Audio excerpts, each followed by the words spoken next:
Question number 16. The ray diagrams show the formation of an image by two different converging lenses. Which row describes the image produced? A real image and a virtual image are both types of image formed by lenses and mirrors. A real image is formed when light rays actually converge at a specific point after passing through a lens, which is shown in diagram 1. This image is called real image. A virtual image occurs when light rays diverge after passing through a lens. As you see in diagram 1, they diverge. But when extended backwards, which is shown by dashed line, they meet at a point where virtual image is formed. This image is called virtual image. So the answer is C.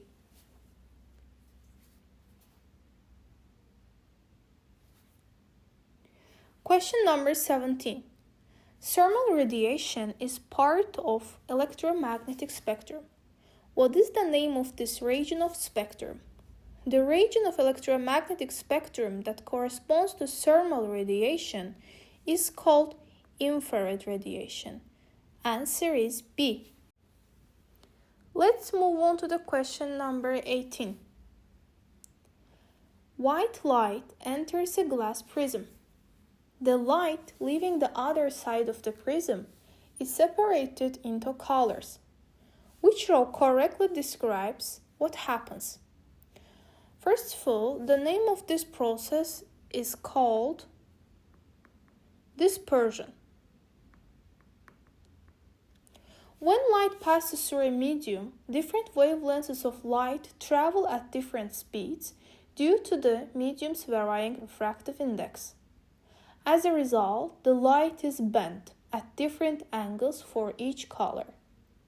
For example, when white light passes through a prism, it gets split into a visible spectrum, as you see in diagram 2. So diagram 1 is incorrect, because in diagram 1, light doesn't get split into visible spectrum into glass prism. The answer is either C or D. And the red light bends the least. Let's write red light bends the least. Let's see which one bends the least, color 1 or color 2. Let's draw the normal, which is perpendicular to the surface. As you see, color 1 bends the least. That's why color 1 is red light. So the answer is C. You can look at this figure as well. You need to know these colors by heart. Let's move on to the question number 19. A remote-controlled vehicle is traveling on the surface of a planet. The vehicle senses an obstacle ahead. It sends a radio message to the control room from where it is being controlled.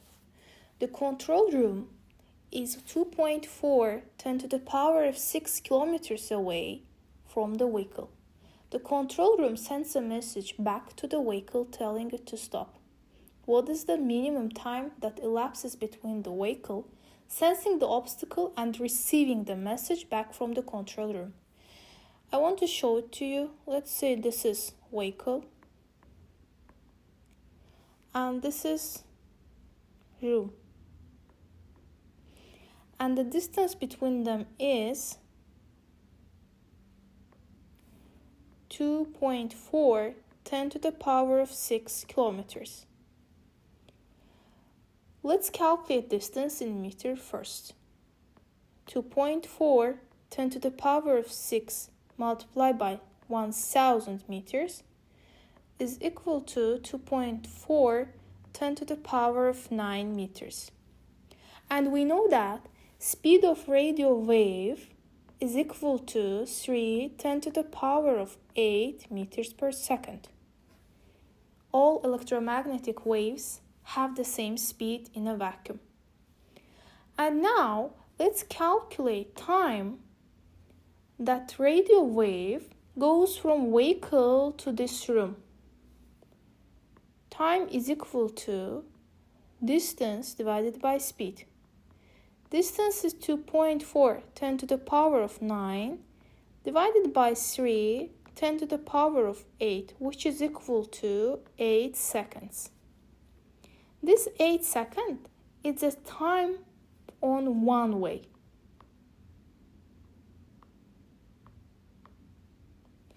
Now, let's calculate the total round trip time. It will be 2 multiplied by 8, which is equal to 16 seconds. This is the total trip time. Total round trip time. So the answer is D. Question number 20.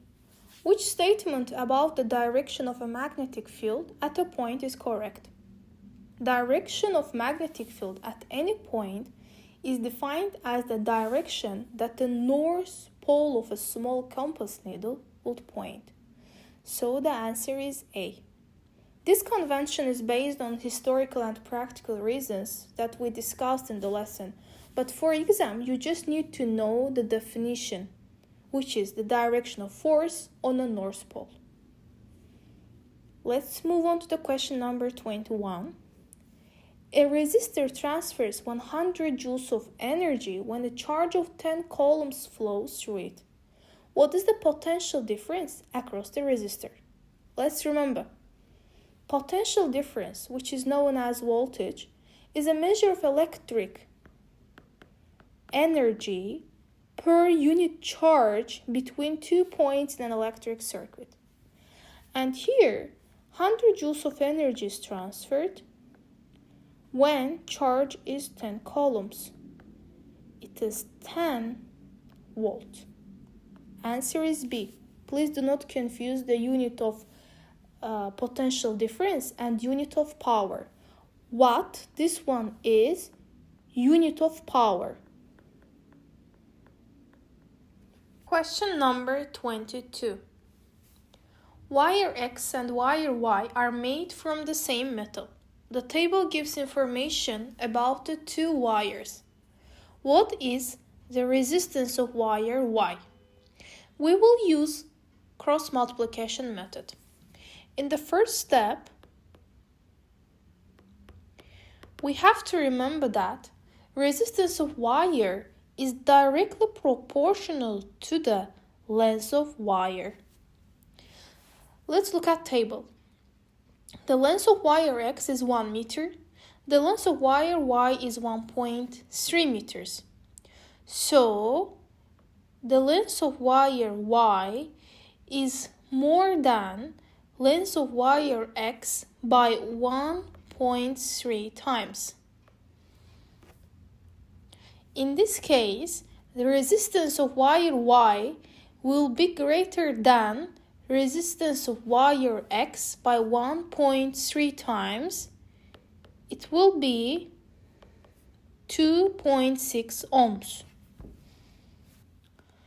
In the second step, we have to remember the relationship between area and the resistance. Resistance of wire is inversely proportional to cross-sectional area of the wire. Let's look at the table. Cross-sectional area of the wire Y is decreased by 1.3 times. It is decreased. How did I find it? 0.4 divided by 0.3, which is 1.3. It means that resistance of wire will be increased by 1.3 times. It will be 2.6 multiplied by 1.3, which is equal to 3.5 ohms. So the answer is D. Question number 23. A 24-volt power supply and a 100% efficient transformer are used to light a 6-volt, 12-watt lamp. What is the current in the power supply? Let's remember transformer. This is transformer. This is iron core. And this is primary coil, right? This is secondary coil. It is step-down transformer. And 24-volt power supply. It means that in primary coil, voltage is 24 volt.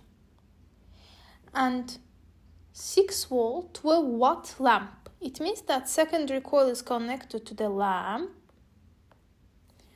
which is voltage is 6 volt, power is 12 watt. For an ideal transformer, 100% efficient, the power input equals to the power output. Let's write. Power input is equal to power output. Power input means that power in primary coil. Power output means that power in secondary coil. And we know that power in secondary coil is 12 watt. It means that input power is also 12 watt. Now, let's see what is power input. Power input is equal to voltage in primary coil multiplied by current in primary coil, which is equal to 12 watt. And we know that voltage in primary coil is 24 volt. 24 volt multiplied by current in primary coil is equal to 12. Current in primary coil, 12 over 24, which is equal to 0.5 amps. So the current in the power supply is 0.5 amps. The answer is A. Question number 24. This question is about a potential divider, and actually there is a formula for the potential divider. But as usual, I prefer using the second method. The question is that what is the resistance of resistor R? We are looking for this resistance. Okay? I always prefer write everything on the figure. As we know, the total voltage across series electric circuit, total voltage, is the sum of individual voltage across each component. It means that 3 volt is equal to voltage across 5 kilo ohms plus voltage across resistor R. And it is given that voltage across resistance R is 1.8 volt. So I can calculate voltage across 5 kilo ohms, 3 minus 1.8, which is 1.2 volt. Voltage across 5 kilo ohms resistor is 1.2 volts. Now let's calculate current across 5 kilo ohms resistor. As you know, current is equal to voltage multiplied by resistance. Voltage is 1.2, 5 kilo ohms. Let's convert it into ohms. 5 10 to the power of 3 ohms, which is equal to 2.4 10 to the power of negative 4 amps. This is current across 5 kilo ohms resistor. Now, let's remember, current is the same at every point in a series circuit. It means that the current across resistor R is also 2.4 10 to the power of negative 4 amps. The question is that resistance of resistor R. Resistance is equal to voltage over current. Voltage across this resistor is 1.8. Current across resistor is 2.4 10 to the power of negative 4. The answer is 0.75 10 to the power of 4 ohms. In order to convert it into the kilo ohms, we have to divide by 1000, which will be 7.5 kilo ohms. The answer is C.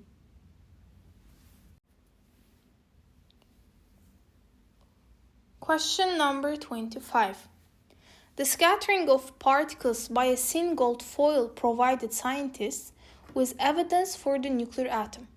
Which particles were scattered by the gold nuclei in the thin foil? The alpha particles were scattered by the gold nuclei in the Rutherford's gold foil experiment. So the answer is A. Let's move on to the question number 26. A nucleus X has 17 protons and 18 neutrons. Which notation is correct for this nucleus? We need to use the standard nuclear notation Z and A. Here, A is total number of protons and neutrons in the nucleus. Z is number of just protons. And a nucleus X has 17 protons. Answer is either C or D. And 18 neutrons. So answer is D.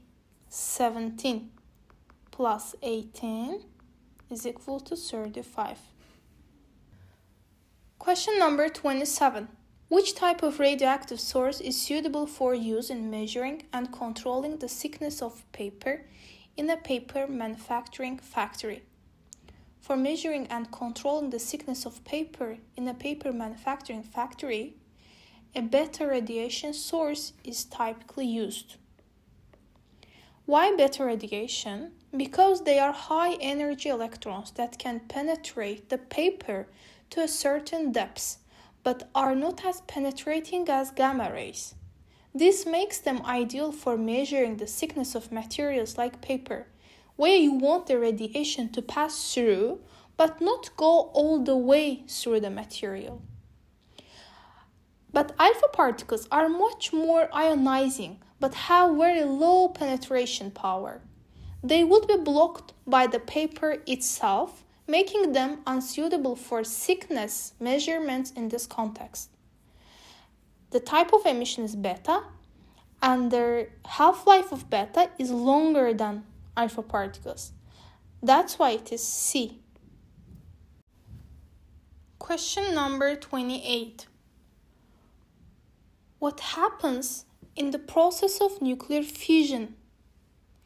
Nuclear fusion is the process in which heavy atomic nucleus splits into two smaller nuclei along with a few neutrons and a large amount of energy.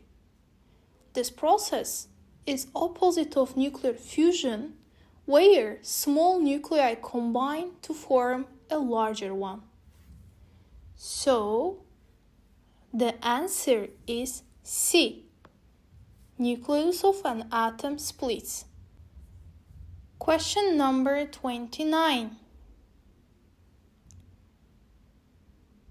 A medical tracer is used to investigate a tumor in a patient. The graph shows the corrected count rate from the tracer against time. Dear students, first of all, let's remember what is corrected count rate. In radiation experiments, the raw count rate is not always the true value due to the factors like background radiation and instrumental inefficiencies. The corrected count rate removes these factors to give a more accurate measure of the radiation being emitted by the sample. So, corrected count rate is radiation emitted by sample. As you see, it is 10,000 counts. The question is that, what is the half-life? The half-life is the time it takes for half of sample of a radioactive isotope to decay. This time period is unique to each isotope. So, to calculate half time, I have to check the graph. The half of 10,000 counts is 5,000. Let's see at which time it decayed and it became to 5,000 counts. As you see, in 2 minutes. It means that the half-life of the source is 2 minutes. The answer is A. Let's move on to the last question, which is question number 30. How does the sun produce its energy? The sun's energy production primarily involves the fusion of hydrogen atoms into helium. So, the answer is D. That's it for today. Keep learning and practicing. See you in the next video.